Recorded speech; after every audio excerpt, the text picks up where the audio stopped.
Panangad police സ്റ്റേഷനിലേക്ക് അതിരാവിലെ തന്നെ ഒരു കൂട്ടം ചെറുപ്പക്കാർ ഒരു പ്രത്യേക ആവശ്യവുമായി എത്തി. ചെറുപ്പക്കാർ താമസിക്കുന്നതിന് സമീപത്തായി അസ്വാഭാവികമായ നിലയിൽ ഒരു വീപ്പ കണ്ടെത്തിയിട്ടുണ്ട്.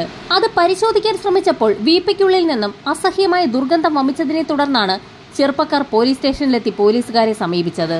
പോലീസിനെ വിവരമറിയിച്ച അതേസമയം തന്നെ ഒരു കൂട്ടം ചെറുപ്പക്കാർ വിവരം പത്രക്കാരെയും അറിയിച്ചിരുന്നു. ഏകദേശം 1 മണിക്കൂറിനകം തന്നെ വീപ്പ കണ്ടെത്തിയ കായൽക്കരയിലേക്ക് പോലീസ് സംഘവും അതോടൊപ്പം തന്നെ മാധ്യമപ്രവർത്തകരും എത്തി. അപ്പോഴേക്കും വിവരമറിഞ്ഞ് ആ പ്രദേശമാകെ ആളുകളെ കൊണ്ട് നിറഞ്ഞിരുന്നു. നാട്ടുകാരിൽ ചിലരുടെ സഹായത്തോടുകൂടി പോലീസ് സംഘം ആ വീപ്പ പൊട്ടിക്കാൻ തുടങ്ങി. വീപ്പ വെട്ടിപ്പൊളിക്കാൻ തുടങ്ങിയതോടുകൂടി അതിന്റെ ബേസ്മെന്റ് ഭാഗത്ത് കോൺക്രീറ്റ് ഇട്ട് ഉറപ്പിച്ചിരിക്കുന്ന ഭാഗം ഇളകി വരാൻ തുടങ്ങി. ഇതിനോടൊപ്പം തന്നെ ചുടുകട്ടയും ഉണ്ടായിരുന്നു. ചുടുകട്ടയും കോൺക്രീറ്റ് ഭാഗങ്ങളും ഇളകി മാറിയപ്പോൾ നടുക്കുന്ന ഒരു കാഴ്ചയാണ് നാട്ടുകാരും പോലീസ് സംഘവും അവിടെ കണ്ടത്. വീപ്പയ്ക്കുള്ളിൽ നിന്നും എല്ലിൻ കഷ്ണങ്ങൾ കാണാൻ തുടങ്ങിയതോടുകൂടി പോലീസിന് ആകെ അമ്പരപ്പായി. നാട്ടുകാർക്കൊപ്പം പോലീസുകാരും ആ കാഴ്ച കണ്ടു. വീപ്പയ്ക്കുള്ളിലുള്ളത് മനുഷ്യന്റേതെന്ന് തോന്നിക്കുന്ന രീതിയിലുള്ള മൃതദേഹ അവശിഷ്ടങ്ങളാണ്. വീപ്പ പൂർണ്ണമായും വെട്ടിപ്പൊളിച്ചു കഴിഞ്ഞപ്പോൾ ഒരു തലയോട്ടിയും കൈയുടെയും കാലിന്റെയും എല്ലിൻ കഷ്ണങ്ങളും നീളമുള്ള ഒരു തുണിയുമാണ് ലഭിച്ചത്. മൃതദേഹത്തിന്റെ ഇടുപ്പിന്റെ ഭാഗത്ത് നിന്നും 500-ന്റെ ചില നോട്ടുകളും കൂടി പോലീസിന് ലഭിച്ചു. പോലീസ് സംഘം വിവരമറിയിച്ചതിനെ തുടർന്ന് കളമശ്ശേരി മെഡിക്കൽ കോളേജിൽ നിന്നും ഫോറൻസിക് സംഘം സംഭവസ്ഥലത്തേക്ക് എത്തി. ഫോറൻസിക് സർജൻ ഡോക്ടർ ഉമേഷിന്റെ നേതൃത്വത്തിലുള്ള പരിശോധന ആരംഭിച്ചു. പരിശോധനയിൽ ചില കാര്യങ്ങൾ കൂടി പോലീസിന് തെളിവായി ലഭിച്ചു. വീപ്പയ്ക്കുള്ളിലെ മൃതദേഹത്തിൽ നിന്നും ഒരു വെള്ളി അരഞ്ഞാണം ലഭിച്ചിട്ടുണ്ട്. അത് വിശദമായി പരിശോധന നടത്തിയപ്പോൾ ഏകദേശം 55 സെന്റിമീറ്ററാണ് അതിന്റെ നീളമെന്ന് മനസ്സിലായി. അതുകൊണ്ട് തന്നെ മരണപ്പെട്ടിരിക്കുന്നത് തീരെ വണ്ണം കുറഞ്ഞ വ്യക്തിയാണെന്ന് പോലീസ് കണ്ടെത്തി. ഇതോടൊപ്പം തന്നെ തലയോട്ടിയിൽ പറ്റിപ്പിടിച്ചിരിക്കുന്ന മുടിയിഴകളും പരിശോധനയ്ക്ക് വിധേയമാക്കി. അരിഞ്ഞാണത്തിന്റെ വലിപ്പത്തിൽ നിന്നും ഏകദേശം 20-25 വയസ്സ് പ്രായമുള്ള വ്യക്തിയാകാം മരണപ്പെട്ടതെന്ന് ഡോക്ടർ ആദ്യത്തെ നിഗമനം അറിയിച്ചു. ഇൻക്വസ്റ്റ് നടപടികൾ പൂർത്തിയാക്കിയ ശേഷം കളമശ്ശേരി മെഡിക്കൽ കോളേജിലേക്ക് ആ വീപ്പ ഉൾപ്പെടെയാണ് ഷിഫ്റ്റ് ചെയ്തത്. വീപ്പയ്ക്കകത്തുള്ള സാധനങ്ങളുടെ പോസ്റ്റ്മോർട്ടം റിപ്പോർട്ട് തയ്യാറാക്കാനായി ഡോക്ടർമാരടങ്ങുന്ന സംഘത്തിന് 3 ദിവസമാണ് വേണ്ടിവന്നത്. വീപ്പയ്ക്കുള്ളിൽ സിമന്റ് ഇട്ട് ഉറപ്പിച്ച നിലയിലായതിനാൽ തന്നെ മൃതദേഹ ഭാഗങ്ങൾ അതിനുള്ളിൽ നിന്നെടുത്ത് പോസ്റ്റ്മോർട്ടം നടത്തുക എന്നുള്ളത് ശരിക്കും ശ്രമകരമായ ഒരു ദൗത്യം തന്നെയായിരുന്നു. തലയോട്ടിയിൽ പറ്റിപ്പിടിച്ചിരിക്കുന്ന മുടി പരിശോധനയ്ക്ക് വിധേയമാക്കിയപ്പോൾ അതിന്റെ നീളം കണ്ടുകൊണ്ട് അത് സ്ത്രീയാണോ എന്ന് ഉറപ്പിച്ചു പറയാനും എന്നാൽ ഡോക്ടർമാർക്ക് കഴിഞ്ഞില്ല. കാരണം മുടി നീട്ടി വളർത്തിയ ഒരു പുരുഷനാണ് മരണപ്പെട്ടതെങ്കിൽ പിന്നീടുള്ള നിഗമനം തെറ്റിപ്പോയേക്കാൻ സാധ്യതയുണ്ട്. തുടർന്നുള്ള ഭാഗങ്ങൾ ഓരോന്നായി വിശദമായി തന്നെ ഡോക്ടർമാരടങ്ങുന്ന സംഘം പരിശോധന നടത്തി. തുടയെല്ലുകളും ഇടുപ്പിലെ ഭാഗങ്ങളും വിശദമായി പരിശോധന നടത്തിയപ്പോൾ ഡോക്ടർമാർക്ക് ഒരു കാര്യം വ്യക്തമായി: മരണപ്പെട്ടിരിക്കുന്നത് ഒരു സ്ത്രീ തന്നെയാണ്. ഡോക്ടർമാരടങ്ങുന്ന സംഘം ഉടൻ തന്നെ വിവരം അന്വേഷണ ഉദ്യോഗസ്ഥരെ അറിയിച്ചു. എറണാകുളം സൗത്ത് പോലീസ് സ്റ്റേഷനിൽ ഒരു മാൻ മിസ്സിംഗ് കേസ് തന്നെ രജിസ്റ്റർ ചെയ്തു. ഇടുപ്പെല്ലിന് താഴോട്ടുള്ള ഓരോ ഭാഗത്തെ എല്ലുകളും വിശദമായി തന്നെ ഡോക്ടർ പരിശോധിച്ച സമയത്തായിരുന്നു കണങ്കാലിന്റെ ഭാഗത്ത് ഒരു ഓപ്പറേഷൻ നടത്തിയിട്ടുണ്ട് എന്നുള്ള കാര്യം മനസ്സിലായത്. ഒരു സ്ക്രൂവും നട്ടും ഉപയോഗിച്ച് ആ പൊട്ടിയ എല്ല് യോജിപ്പിച്ചിട്ടുണ്ട്. മരണം സംഭവിക്കുന്നതിന് മുൻപ് ആ വ്യക്തിയുടെ കാലിൽ ഒരു ഓപ്പറേഷൻ നടത്തിയിട്ടുണ്ട്. ഡോക്ടർ ഉമേഷിന്റെ ശ്രദ്ധയിൽ അപ്പോഴാണ് ഒരു കാര്യം പതിയുന്നത്. ആ സ്ക്രൂവിൽ വളരെ നേരിയ രീതിയിൽ എന്തോ ഒന്ന് രേഖപ്പെടുത്തിയിട്ടുണ്ട്. എത്ര നോക്കിയിട്ടും അതെന്താണെന്ന് മനസ്സിലാകാത്ത സാഹചര്യത്തിൽ പോലീസുകാർ അവരുടെ ഫോട്ടോഗ്രാഫറെ വിളിച്ചു വരുത്തുകയും ആ ഭാഗം സൂം ചെയ്ത് ഒരു ഫോട്ടോ എടുപ്പിക്കുകയും ചെയ്തു. ഹൈ റെസൊല്യൂഷനുള്ള ക്യാമറയായതുകൊണ്ട് തന്നെ ആ സ്ക്രൂവിൽ എഴുതിയിരിക്കുന്നത് വളരെ വ്യക്തമായി തന്നെ കാണാൻ കഴിഞ്ഞു. ഇംഗ്ലീഷിൽ ക്യാപിറ്റൽ ലെറ്ററിൽ പിറ്റ്കാർ എന്നാണ് ആ സ്ക്രൂവിന് മുകളിൽ രേഖപ്പെടുത്തിയിരിക്കുന്നത്. അതിനൊപ്പം ഒരു നമ്പറും രേഖപ്പെടുത്തിയിട്ടുണ്ട്. സർജറിക്ക് മാത്രം ഉപയോഗിക്കുന്ന ഒരു സർജിക്കൽ സ്ക്രൂ ആണതെന്ന് കണ്ടെത്തി. എറണാകുളത്തുള്ള സർജിക്കൽ സ്ഥാപനങ്ങളിൽ ചെന്ന് അതേക്കുറിച്ച് കൂടുതൽ വിവരങ്ങൾ തിരക്കുന്നതിനായി ഒരു പോലീസ് സംഘം പുറപ്പെട്ടു. ആദ്യത്തെ സ്ഥാപനത്തിൽ അന്വേഷണം നടത്തിയപ്പോൾ തന്നെ പോലീസ് സംഘം പ്രതീക്ഷിച്ച മറുപടി ലഭിച്ചു. പിറ്റ്കാർ എന്ന് പറയുന്നത് പൂനെയെ കേന്ദ്രമാക്കി പ്രവർത്തിക്കുന്ന സർജിക്കൽ ഉപകരണങ്ങൾ വിൽക്കുന്ന ഒരു കേന്ദ്രമാണ്. അവിടുത്തെ നമ്പറും ഡീറ്റെയിൽസും ഒക്കെ സംഘടിപ്പിച്ച പോലീസ് സംഘം ഉടൻ തന്നെ പൂനെയെ കേന്ദ്രമാക്കി പ്രവർത്തിക്കുന്ന പിറ്റ്കാർ എന്ന സ്ഥാപനത്തിലേക്ക് വിളിച്ചു. അവരിൽ നിന്നും വളരെ വിലപ്പെട്ട ചില ഇൻഫർമേഷനുകളാണ് പോലീസിന് ലഭിച്ചത്. ആ സ്ഥാപനം തന്നെയാണ് ആ സ്ക്രൂ നിർമ്മിച്ചിരിക്കുന്നത്. വിവിധ കേന്ദ്രങ്ങളിലേക്ക് അവരുടെ സ്ക്രൂ പാക്ക് ചെയ്ത് അയക്കാറുമുണ്ട്. മഹാരാഷ്ട്ര, ഗുജറാത്ത് എന്നിവിടങ്ങളിലേക്കാണ് കൂടുതലായും സപ്ലൈ ചെയ്യുന്നത്. എന്നാൽ കേരളത്തിലേക്ക് അതേ നമ്പറുള്ള ബാച്ചിലെ 12 സ്ക്രൂ അവരയച്ചിട്ടുണ്ട്. എറണാകുളം ഏലംകുളത്തുള്ള എ സ്ക്വയർ സർജിക്കൽസ് എന്ന സ്ഥാപനത്തിലേക്കാണ് അവർ ആ 12 സ്ക്രൂവും വിറ്റിരിക്കുന്നത്. പോലീസ് സംഘം ഉടൻ തന്നെ ആ സ്ഥാപനത്തിലെത്തി വിശദമായ ഒരു അന്വേഷണം തന്നെ നടത്തി. ആ സ്ഥാപനത്തിന്റെ രജിസ്റ്റർ പരിശോധിച്ചതിൽ നിന്നും 12 സ്ക്രൂവിൽ 6 എണ്ണം തൃപ്പൂണിത്തുറയിലുള്ള VKN എന്ന ഹോസ്പിറ്റലുകാരാണ് വാങ്ങിച്ചിരിക്കുന്നതെന്നും വ്യക്തമായി. ബാക്കി 6 സ്ക്രൂ മറ്റുള്ള കേന്ദ്രങ്ങളിലേക്കാണ് അയച്ചിരിക്കുന്നത്. പോലീസ് സംഘം ഉടൻ തന്നെ VKN ഹോസ്പിറ്റലിലെത്തി അവിടുത്തെ രജിസ്റ്റർ വിശദമായി തന്നെ പരിശോധിച്ചു. ഹോസ്പിറ്റലിൽ വാങ്ങിയിട്ടുള്ള 6 സ്ക്രൂവും സർജറികൾക്കായി 6 പേർക്ക് ഉപയോഗിച്ചു കഴിഞ്ഞു. ആ 6 പേരുടെ പേര് വിവരങ്ങൾ ഹോസ്പിറ്റൽ രജിസ്റ്ററിൽ പോലീസ് സംഘം തിരഞ്ഞു. അന്വേഷണത്തിൽ 6 പേരിൽ 5 പേർക്കും ആ ഹോസ്പിറ്റലുമായി ഇപ്പോഴും കോണ്ടാക്ട് ഉണ്ടെന്ന് മനസ്സിലായി. എന്നാൽ ഒരാൾക്ക് മാത്രം സർജറിക്ക് ശേഷം ഹോസ്പിറ്റലുമായി കോണ്ടാക്ട് ഉണ്ടായിട്ടില്ല. അതൊരു ശകുന്തള എന്നു പേരുള്ള സ്ത്രീയായിരുന്നു. പോലീസ് സംഘം ശകുന്തളയുടെ address എടുപ്പിച്ചു. തൃപ്പൂണിത്തുറയിൽ Udayamperoor സ്വദേശിനിയാണ് Shakuntala.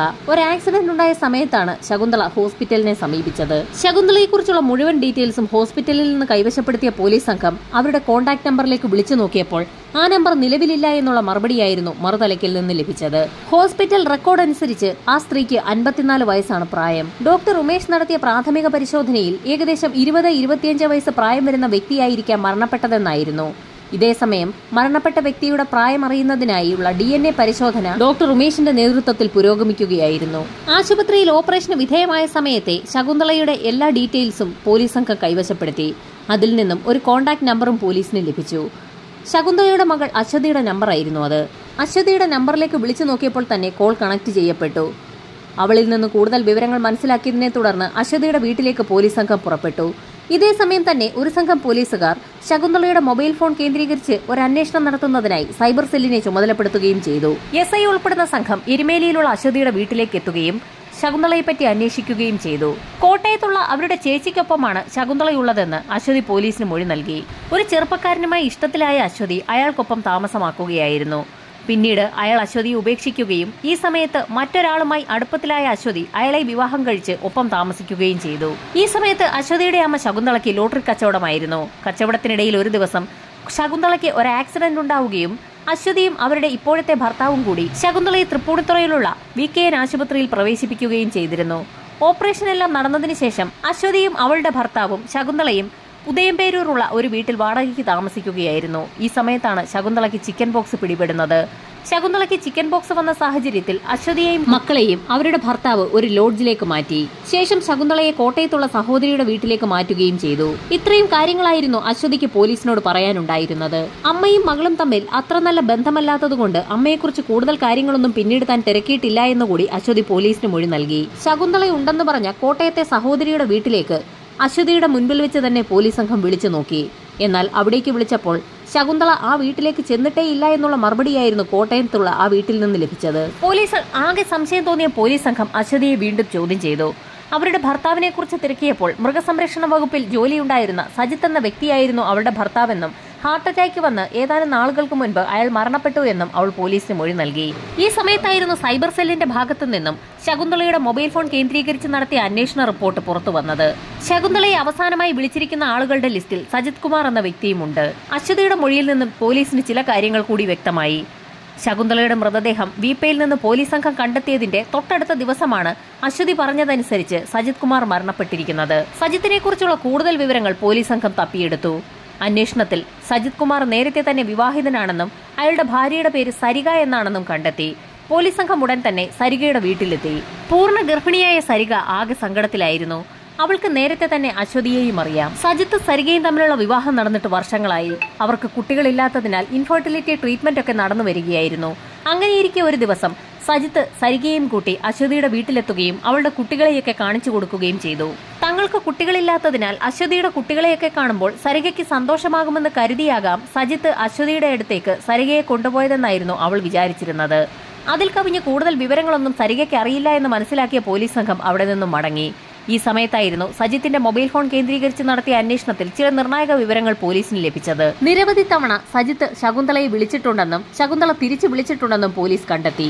സജിത്തിന്റെ call data റെക്കോർഡുകൾ പരിശോധിച്ച് അയാൾ വിളിച്ചിട്ടുള്ള വ്യക്തികളെ ഓരോരുത്തരെയും പോലീസ് സംഘം വിളിച്ചു നോക്കി. അങ്ങനെ വിളിക്കുന്നതിനിടയിൽ മഹേഷ് എന്നൊരു കോൺട്രാക്ടറിനെയും പോലീസ് സംഘം വിളിച്ചു. അയാൾ ചില നിർണായക വിവരങ്ങളായിരുന്നു പോലീസിനോട് പറഞ്ഞത്. സജിത്ത് ഒരു തവണ ആ കോൺട്രാക്ടറെ വിളിച്ചിട്ടുണ്ട്. ചില ആവശ്യങ്ങൾക്ക് വേണ്ടി 3-4 പേരെ തന്റെ വീട്ടിലേക്ക് അയക്കണമെന്നായിരുന്നു സജിത്ത് കോൺട്രാക്ടറെ അറിയിച്ചത്. ആ കോൺട്രാക്ടറെ വിളിച്ചതിന് ശേഷം സജിത്തിന്റെ ഫോണിൽ നിന്നും ശകുന്തളയുടെ ഫോണിലേക്ക് കോള് പോയിട്ടില്ല. മഹേഷ് എന്ന കോൺട്രാക്ടർ പറഞ്ഞ വ്യക്തികളെ ഉടൻ തന്നെ പോലീസ് സ്റ്റേഷനിലേക്ക് പോലീസ് സംഘം വിളിച്ചു വരുത്തി. ലിജോ, മുകേഷ്, ഷിനു, ബിജു എന്നീ 4 സംഘമാണ് പോലീസ് സ്റ്റേഷനിലേക്ക് എത്തിയത്. ആ 4 സംഘത്തിനെ വിശദമായ ഒരു ചോദ്യം ചെയ്യലിന് തന്നെ പോലീസ് സംഘം വിധേയമാക്കി. മഹേഷ് എന്ന കോൺട്രാക്ടർ പറഞ്ഞതനുസരിച്ചായിരുന്നു 4 സംഘം സജിത്തിന്റെ വീട്ടിലെത്തിയത്. അവിടെ എത്തിയപ്പോൾ ഒരു നീല വീപ്പയാണ് അവിടെ കണ്ടത്. ആ വീപ്പ എവിടെയെങ്കിലും കൊണ്ടുപോയി കളയുന്നതിന് വേണ്ടിയായിരുന്നു ആ 4 സംഘത്തിനെ സജിത്ത് സഹായത്തിനായി വിളിച്ചത്. ശരിക്കും ഭാരമുള്ളതുകൊണ്ട് അദ്ദേഹത്തെ കൊണ്ട് ഒറ്റയ്ക്കത് തള്ളി നീക്കാൻ കഴിയാത്ത സാഹചര്യത്തിലായിരുന്നു 4 സംഘത്തിന്റെ സഹായം തേടിയത്. ആ വീപ്പയ്ക്കുള്ളിൽ എന്തായിരുന്നു എന്ന് പോലീസ് സംഘം ആ 4 സംഘത്തിനോട് ചോദിച്ചു. മൃഗസംരക്ഷണ വകുപ്പിൽ ജോലിയുണ്ടായിരുന്ന സജിത് കുമാർ എന്ന വ്യക്തി ആ 4 സംഘത്തിനോട് പറഞ്ഞത് മൃഗശാലയിൽ മരണപ്പെട്ട മൃഗങ്ങളുടെ എല്ലിൻ കഷ്ണങ്ങളും മറ്റ് ശരീര അവശിഷ്ടങ്ങളുമാണ് വീപ്പയിൽ സൂക്ഷിച്ചിരിക്കുന്നതെന്നായിരുന്നു. അദ്ദേഹം ഒരു പരീക്ഷണം നടത്തുന്നതിന് വേണ്ടിയായിരുന്നു അവയൊക്കെ എടുത്ത് സൂക്ഷിച്ചത്. മൃഗങ്ങളുടെ അവശിഷ്ടങ്ങൾ കാലങ്ങളോളം സൂക്ഷിച്ചു വെച്ചിരുന്നാൽ അത് പിന്നീട് ഇറിഡിയമായി മാറുമെന്ന് സജിത് കുമാറിനോട് ആരോ പറഞ്ഞതിന്റെ അടിസ്ഥാനത്തിലായിരുന്നു അദ്ദേഹം അങ്ങനെ ഒരു പരീക്ഷണത്തിന് മുതിർന്നതെന്നായിരുന്നു ആ 4 സംഘത്തിനോട് സജിത്ത് അന്ന് പറഞ്ഞത്. ആ കാര്യങ്ങളൊക്കെ ആ 4 സംഘം പോലീസിന് മുൻപാകെ മൊഴി നൽകി. പരീക്ഷണങ്ങൾ അവസാനിപ്പിച്ച ശേഷം അതെവിടെയെങ്കിലും മറവ് ചെയ്യുന്നതിന് വേണ്ടിയായിരുന്നു സജിത് കുമാർ ആ 4 സംഘത്തിന്റെ സഹായം തേടിയത്. അവരെല്ലാവരും കൂടി ചേർന്ന് ആ വീപ്പ ഒരു വണ്ടിയിലേക്ക് കയറ്റി ശേഷം കുമ്പളം കായലിന് സമീപത്താണ് കൊണ്ടുപോയി കളഞ്ഞത്. പോലീസിന് മുൻപാകെ മൊഴി നൽകുന്ന സമയത്ത് 4 സംഘത്തിലെ ഒരാളായ ലിജോ പരുങ്ങുന്നത് പോലീസിന്റെ ശ്രദ്ധയിൽപ്പെട്ടു. ഉടൻ തന്നെ അയാളുടെ മൊബൈൽ ഫോൺ പോലീസ് സംഘം കൈവശം വാങ്ങുകയും അയാളുടെ കോൾ ഡേറ്റ ഹിസ്റ്ററി വിശദമായ ഒരു പരിശോധനയ്ക്ക് വിധേയമാക്കുകയും ചെയ്തു. പരിശോധനയിൽ പോലീസ് സംഘം വീപ്പ കണ്ടെത്തിയ ദിവസം ലിജോ സജിത് കുമാറിനെ വിളിച്ചിട്ടുണ്ടെന്ന് കണ്ടെത്തി. വീപ്പയിൽ മൃഗങ്ങളുടെ അവശിഷ്ടമാണെന്ന് തങ്ങളോട് പറഞ്ഞതിന് ശേഷം പോലീസ് സംഘം വീപ്പ പൊളിച്ചപ്പോൾ അതിൽ നിന്ന് ഒരു വ്യക്തിയുടെ മൃതദേഹം കണ്ടെത്തിയ കാര്യം അറിഞ്ഞിട്ടാണ് ലിജോ അന്ന് സജിത് കുമാറിനെ വിളിച്ചത്. ലിജോയുടെ കോൾ ചെന്ന് ഏകദേശം 12 മണിക്കൂറിനകം തന്നെ സജിത്ത് മരണപ്പെട്ടിരിക്കുകയാണ്. സജിത്തിന്റെ മരണത്തെക്കുറിച്ച് വിശദമായ ഒരു അന്വേഷണം നടത്താൻ തന്നെ പോലീസ് സംഘം തീരുമാനിച്ചു. മഹേഷിന്റെ പണിക്കാരായ ലിജോയെ സംഘത്തെയും ശരിക്കും സജിത് കുമാർ പറഞ്ഞു പറ്റിക്കുകയായിരുന്നു. യഥാർത്ഥത്തിൽ ശകുന്തളയുടെ മൃതദേഹമായിരുന്നു വീപ്പയ്ക്കുള്ളിൽ ഉണ്ടായിരുന്നത്. അത് മറവ് ചെയ്യാൻ കഴിയാതെ വന്ന സാഹചര്യത്തിലായിരുന്നു ലിജോയുടെയും സംഘത്തിന്റെ സഹായം സജിത് കുമാർ തേടിയത്. ഇതിനിടയിൽ പോലീസ് സംഘം മരണപ്പെട്ടത് ശകുന്തള തന്നെയാണോ എന്ന് ഉറപ്പിക്കുന്നതിനായി അശ്വതിയുടെ DNA പരിശോധനയും നടത്തി. പരിശോധനയിൽ അശ്വതിയുടെ DNA വീപ്പയ്ക്കുള്ളിൽ നിന്ന് ലഭിച്ച മൃതദേഹ അവശിഷ്ടങ്ങളുമായി മാച്ച് ചെയ്യുന്നുണ്ടെന്ന് കണ്ടെത്തിയതോടുകൂടി മരണപ്പെട്ടത് ശകുന്തള തന്നെയെന്ന് പോലീസ് ഉറപ്പിച്ചു. അശ്വതിയെ വിശദമായി തന്നെ പോലീസ് ചോദ്യം ചെയ്തെങ്കിലും എത്ര ചോദിച്ചിട്ടും തനിക്കൊന്നും അറിയില്ല എന്നുള്ള മറുപടിയായിരുന്നു അവളിൽ നിന്നും പോലീസിന് ലഭിച്ചത്. ഇതിനിടയിൽ ശകുന്തളയെക്കുറിച്ച് വിശദമായ ഒരു അന്വേഷണം തന്നെ പോലീസ് നടത്തി. ഉപേക്ഷിക്കപ്പെട്ട നിലയിൽ കണ്ടെത്തിയ ഒരു കുഞ്ഞിന്റെ രൂപത്തിലാണ് ശകുന്തളയുടെ കഥ ആരംഭിക്കുന്നത്. ശകുന്തളയെ ഒരു സ്ത്രീ എടുത്തു വളർത്തുകയായിരുന്നു. അവരുടെ 3ാമത്തെ മകളെ വളർത്തി വലുതാക്കിയ ശേഷം ശകുന്തളയെ ഒരു രാഷ്ട്രീയക്കാരനാണ് വിവാഹം കഴിച്ചു കൊടുത്തത്. ദാമോദരൻ എന്ന രാഷ്ട്രീയ പ്രവർത്തകന് ചില ഗുണ്ടാ പ്രവർത്തനങ്ങൾ കൂടി ഉണ്ടായിരുന്നു. അനൂപ് എന്നും അശ്വതി എന്നും പേരുള്ള 2 മക്കളാണ് ശകുന്തളയ്ക്കുള്ളത്. ഗുണ്ടാ പ്രവർത്തനങ്ങൾ നടത്തുന്നതിനിടയിൽ ദാമോദരൻ പലതവണ ജയിലിലാവുകയും ഇടയ്ക്ക് പരോളിൽ ഇറങ്ങുകയും ചെയ്യും. ദാമോദരന്റെ മർദ്ദനം സഹിക്കവയ്യാതെ ശകുന്തളയും മക്കളും വേറെ മാറി താമസം തുടങ്ങി. ഇതിനിടയിൽ അശ്വതി ഒരു ചെറുപ്പക്കാരനുമായി ഇഷ്ടത്തിലാവുകയും അയാൾക്കൊപ്പം ഒളിച്ചോടുകയും ചെയ്തു. ആ വിവരം ശകുന്തള ഭർത്താവിനെ അറിയിക്കുകയും ഇരുവരും ചേർന്ന് പോലീസ് സ്റ്റേഷനിൽ പരാതി നൽകുകയും ചെയ്തു. പോലീസ് അന്വേഷണത്തിൽ അശ്വതി തനിക്കിഷ്ടപ്പെട്ട ഒരു ചെറുപ്പക്കാരനൊപ്പം ഡൽഹിയിലേക്കാണ് ഒളിച്ചോടി പോയിരിക്കുന്നതെന്ന് വ്യക്തമായി. പിന്നീട് മകളെക്കുറിച്ചുള്ള അന്വേഷണം ശകുന്തള നടത്തിയതുമില്ല. അങ്ങനെയിരിക്കെ ഒരു ദിവസം മകൻ അനൂപിന് ഒരു ആക്സിഡന്റ് ഉണ്ടായി. ഒരുപാട് കാലം വീടിനുള്ളിൽ അടച്ചുപൂട്ടി കഴിയേണ്ടി വന്ന മനോവിഷമത്തിൽ അനൂപ് തന്റെ ജീവൻ അവസാനിപ്പിക്കുകയും ചെയ്തു. ഇതിനിടയിൽ ശകുന്തളയുടെ ഭർത്താവ് മറ്റൊരു വിവാഹവും കഴിച്ചു. അങ്ങനെ ശകുന്തള തീർത്തും ഒറ്റപ്പെട്ടു. തന്റെ ശ്രദ്ധ പൂർണ്ണമായും ലോട്ടറി കച്ചവടത്തിൽ കേന്ദ്രീകരിക്കുകയും എല്ലാ സമ്പാദ്യവും ഉപയോഗിച്ച് ലോട്ടറി കച്ചവടം നടത്തുന്നതിനായി ഒരു സ്കൂട്ടർ വാങ്ങിക്കുകയും ചെയ്തു. അങ്ങനെ ലോട്ടറി കച്ചവടം തൃപ്പൂണിത്തുറ മേഖലയിൽ നല്ല രീതിയിൽ പോകുന്നതിനിടയിലായിരുന്നു ഒളിച്ചോടിപ്പോയ അശ്വതി തിരികെ എത്തുന്നത്. ഈ സമയത്താണ് അശ്വതി സജിത്ത് എന്ന വ്യക്തിയുമായി അടുപ്പത്തിലാകുന്നത്. അവരൊരു വാടക വീട്ടിലാണ് കഴിയുന്നത്. ഒളിച്ചോടിപ്പോയ വ്യക്തിക്കൊപ്പമല്ല മകളിപ്പോൾ കഴിയുന്നതെന്ന് ശകുന്തളയ്ക്ക് വ്യക്തമായി. ശകുന്തള നടത്തിയ അന്വേഷണത്തിൽ സജിത്തിന് മറ്റൊരു ഭാര്യ കൂടി ഉണ്ടെന്ന് മനസ്സിലാവുകയും അതേ ചൊല്ലി ശകുന്തള സജിത് കുമാറിനെ ചോദ്യം ചെയ്യുകയും ചെയ്തു. അങ്ങനെ അവർ തമ്മിൽ വഴക്കുണ്ടാവുന്നത് പതിവായി. സജിത്തിനെ കുറിച്ചുള്ള കാര്യങ്ങൾ അയാളുടെ ഭാര്യയെ അറിയിക്കുമെന്ന് ശകുന്തള പറഞ്ഞതോടുകൂടി ഗവൺമെന്റ് ഉദ്യോഗസ്ഥരായ സജിത്ത് ആകെ പരുങ്ങലിലായി. ഈ വിവരങ്ങളൊക്കെ ശകുന്തള സജിത്തിന്റെ ഭാര്യ സരികയെ അറിയിക്കുകയാണെങ്കിൽ അവരൊരു പക്ഷേ പോലീസിൽ പരാതി നൽകിക്കഴിഞ്ഞാൽ ഗവൺമെന്റ് ഉദ്യോഗസ്ഥനും അതും ഒരു പോലീസുകാരൻ കൂടിയായ സജിത്തിനെ അത് പ്രതികൂലമായി ബാധിക്കുമെന്ന് അയാൾക്ക് വ്യക്തമായി തന്നെ അറിയാമായിരുന്നു. ശകുന്തളയെ ഏതുവിധേനയും ഒഴിവാക്കാൻ തന്നെ സജിത്ത് തീരുമാനിച്ചു. അങ്ങനെ ഇരുന്നപ്പോഴായിരുന്നു ശകുന്തളയ്ക്ക് ആക്സിഡന്റ് സംഭവിക്കുന്നതും കാലിലെ ഓപ്പറേഷന് ശേഷം ശകുന്തള മകൾ അശ്വതിക്കൊപ്പം താമസമാക്കുന്നതും. ഈ സമയത്ത് ശകുന്തളയ്ക്ക് ചിക്കൻ ബോക്സ് ആണെന്ന് സജിത്ത് നാട്ടുകാരോടൊക്കെ പറയുകയും ചെയ്തു. കുട്ടികളും അശ്വതിയും ആ വീട്ടിൽ തുടർന്നാൽ അവർക്കും അത് പകരാൻ സാധ്യതയുള്ളത് കൊണ്ട് തന്നെ അവരെ ലോഡ്ജിലേക്ക് മാറ്റുകയാണെന്ന് കൂടി അയാൾ നാട്ടുകാരെ അറിയിച്ചു. അശ്വതിയെയും മക്കളെയും ലോഡ്ജിലേക്ക് മാറ്റിയ ശേഷം ശകുന്തളയെ നോക്കാൻ ആളില്ലാത്തതുകൊണ്ട് കോട്ടയത്തുള്ള സഹോദരിയുടെ വീട്ടിലേക്ക് മാറ്റുകയാണെന്നും സജിത്ത് നാട്ടുകാരെ അറിയിച്ചു. നാട്ടുകാരെ അങ്ങനെ ബോധിപ്പിച്ച ശേഷം സജിത്ത് ശകുന്തളയെ വിഷം നൽകി കൊല്ലുകയായിരുന്നു. അതിനുശേഷം ശകുന്തളയുടെ മൃതദേഹം ഒരു വീപ്പയ്ക്കുള്ളിലേക്ക് മാറ്റുകയും ചുടുകട്ടയും സിമന്റും ഒക്കെ ഉപയോഗിച്ച് കോൺക്രീറ്റ് ചെയ്യുകയും ചെയ്തു. ആ മൃതദേഹം ശരിക്കും ഒരു കോൺക്രീറ്റ് കട്ട പോലെ ആയി എന്ന് മനസ്സിലാക്കിയ ശേഷമായിരുന്നു സജിത്ത് ആ വീപ്പ അവിടെ നിന്നും ആളുകളെ ഉപയോഗിച്ച് നീക്കം ചെയ്തത്.